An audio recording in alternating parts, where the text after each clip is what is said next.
All large language models sometimes produce hallucinations, which are those outputs that look reasonable but turn out to be false. Fixing these hallucinations actually means fixing the evaluations, because it turns out that language model evaluations reward models for guessing when they're unsure. But what we need to do is reward humility, so that language models learn to be humble, like saying, I don't know, rather than making a guess when they don't have the answer. What do you do when you face an exam question and you have no idea? Obviously, if you write down, I don't know, or leave it blank, you're going to get zero. Instead, you make your best guess so that you have at least some chance of getting credit. You think about what might be right, what might have a chance of getting points.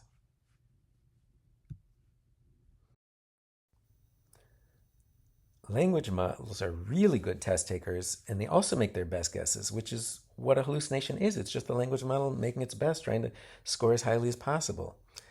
We call this the accuracy trap, the fact that scoring based on accuracy rewards guessing and punishes humility by giving nothing to a humble answer like I don't know.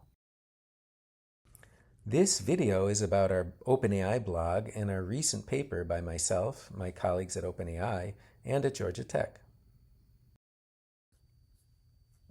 For example, if you ask three language models, what does PGGB stand for, you may get three different answers. All of them are wrong. And unfortunately, almost all evaluations are based on accuracy or correctness or pass rate.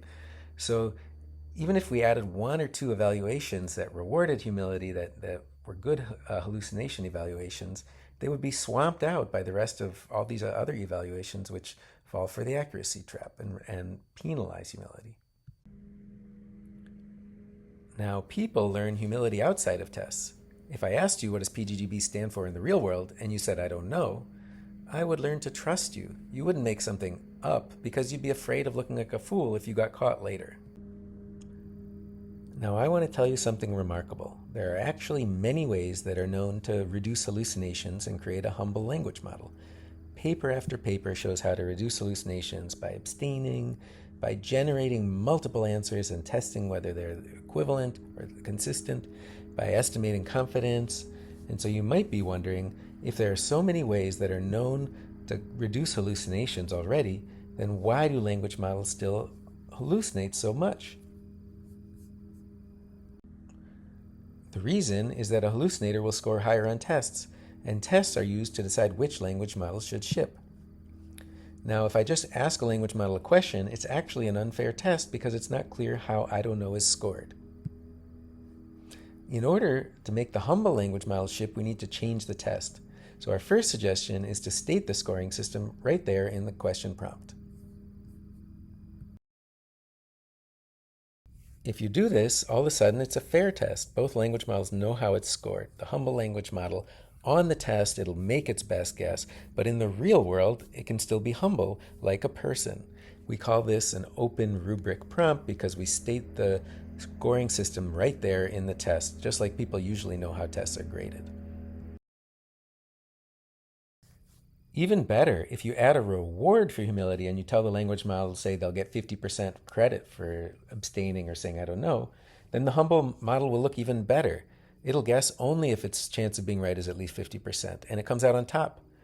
You could penalize errors, and that's pretty much the same thing.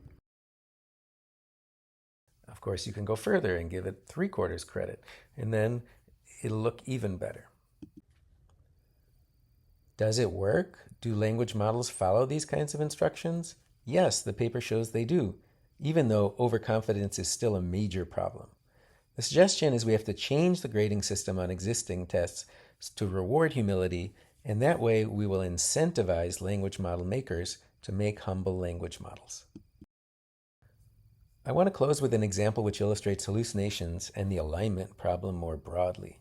So recently some mathematicians created a really hard test with the kind of problems that take a brilliant mathematician to solve.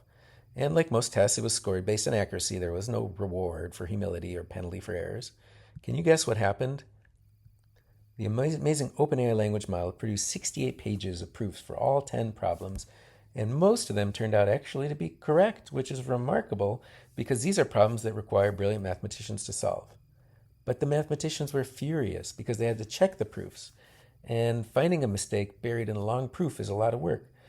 It would have made sense for them to have a reward for not answering, or equivalently a penalty for errors, so that the incentive would be for OpenAI to only submit correct proofs. And of course, this penalty should be transparent and stated in the instructions like Open Rubrics. And even more recently, an OpenAI model did something amazing. It solved an open math problem that no person had ever solved. This is exciting, but it's also concerning, as humanity has to really think through what kind of AI it wants or doesn't want and how it should be integrated into society. If you want to learn more about this, read the blog or our recent paper, which is now available.